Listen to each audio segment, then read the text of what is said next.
So the judge in the trial of Bryan Kohberger is set to hear arguments today on whether to postpone the trial. This as a DoorDash driver says she made a delivery to the student's home just minutes before the stabbing occurred and claims she saw Kohberger at the scene. Criminal defense attorney Joshua Ritter joins us now. So the judge has two things to consider.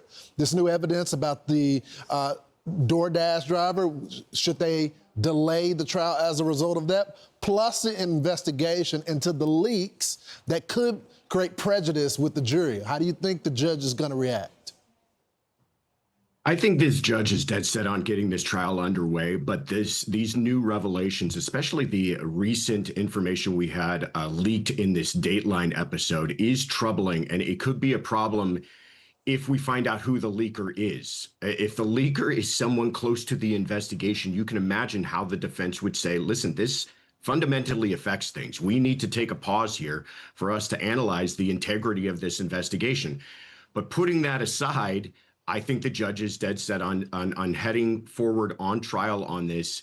And yes, an investigation is underway, but I don't think the judge is going to delay it for the possibility of perhaps revealing who this leaker is. Yeah, they want the victims to get justice. I want to get you your comments on this other trial, the Karen Read trial. It looks like the jury sent over some questions to the judge. They've been in deliberation, but they can't reach a conclusion. I want to read you some of the questions that they're asking the judge. What is the time frame for the OUI charge offense of 002, Section 5? Then they ask OUI at 12:45 or OUI at 5 a.m.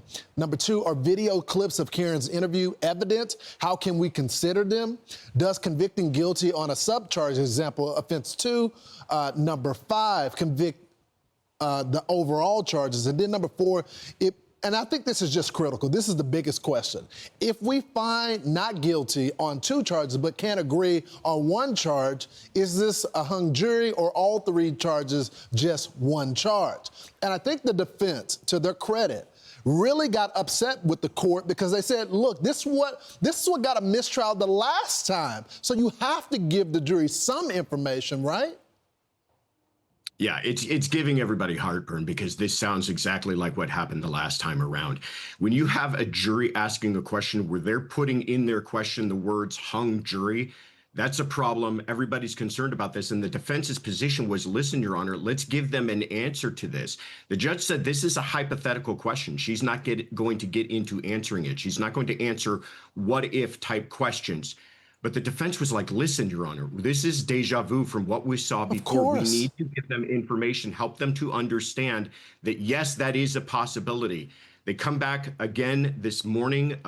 They've had all night to think about this. We'll see if they come back with the results. Joshua, real quickly, because we only got a few seconds, but this goes back to the jury instructions. And we found out later that really, I think you can make an argument that the jury had reached a decision in the first trial of not guilty with some of their testimony. So if a judge can't accurately give the jury instructions, then you're just going to set it up for appeal anyway.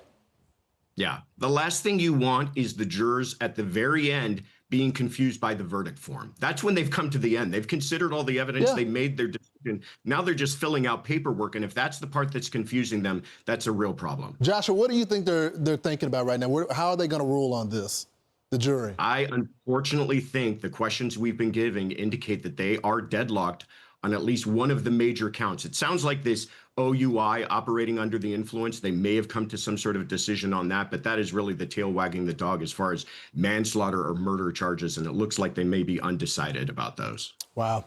Joshua Ritter, on this stunning case, it feels like we've been going through this case for years now. We appreciate you. Absolutely. Thank you. You got it. I'm Steve Doocy. I'm Brian Kilmeade. And I'm Ainsley Earhart. And click here to subscribe to the Fox News YouTube page to catch our hottest interviews and most compelling analysis.